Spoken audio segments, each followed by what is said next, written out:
วัสดีพี่น้องปองป่ายเมื่อสุกเนาะมื้อนี้ก็อยู่กับบ่าวสิไข่คือเก่าพี่น้อง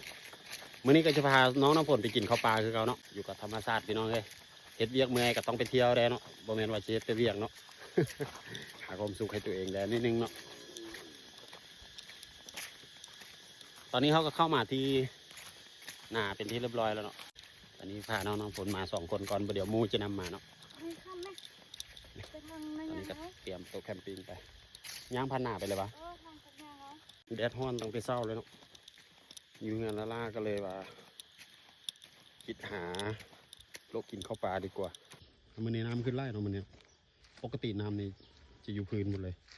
แต่มื้อนี้เกือบท่วมต้นไม้ตัวนี้นะค่อยๆย่างไม่ได้น้องฝนนำทางมื้อนี้นะ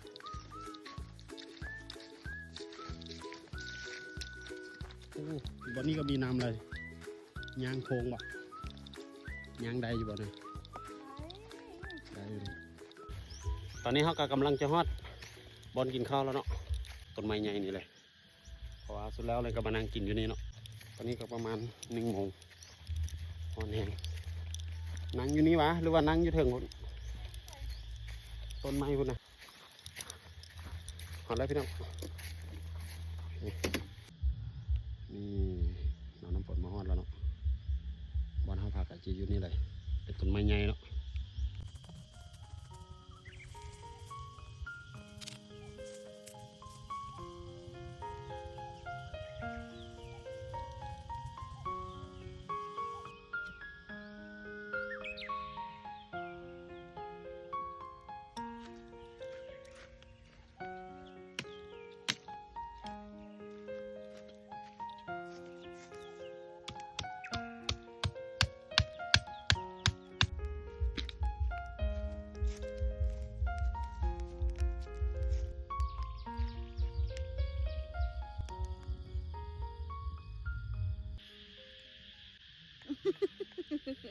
นี่แหละเป็นว่าความสุขพี่น้องเอ้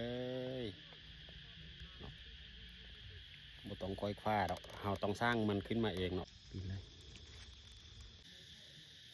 โอ้นี่พี่น้อง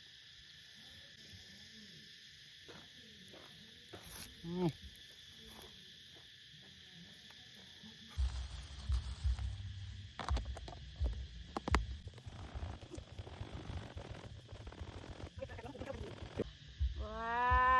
ว ทันเทนาเนาะทำยังไงพี่น้อง